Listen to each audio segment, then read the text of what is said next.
Noncy looking old eco-twat Dale Vince, one of Labour's largest donors, who also happens to receive hundreds of millions of pounds of taxpayer funding for his green energy company, has hung a 30-foot Palestinian flag from his office building in Stroud in what must be the most cringe-inducing display of virtue signalling we've seen all year.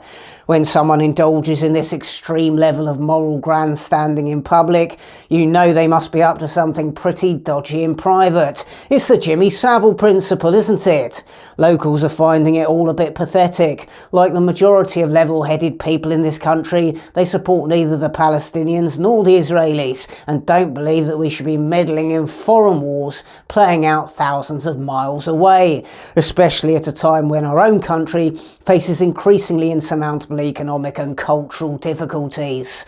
Even the Green-run Stroud District Council have forced Vince to apply for planning permission. That's right, even the eco-loons hate him, and he's one of their own.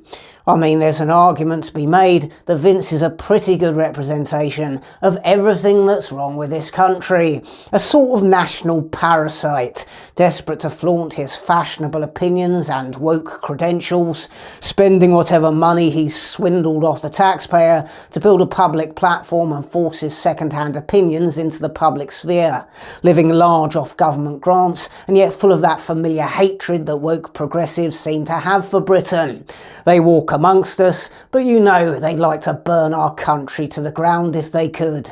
Vince is that typical sort of ego-ridden narcissist who seems to enjoy watching Britain turn to shit while they screech about open borders and trans rights.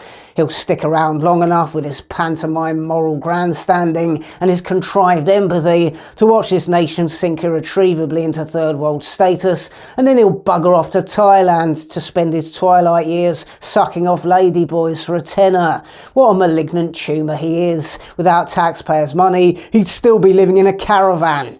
The fact of the matter is, if he ever set foot in Gaza, within a day he'd be chucked off the roof of the highest building that hasn't yet been bombed into rubble. Live stand-up tour dates: Newcastle, Southampton, London. Ticket links beneath this video.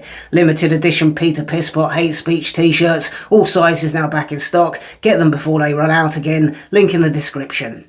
Please do like and subscribe and support me on Patreon if you'd like me to keep making these videos. Thanks for watching.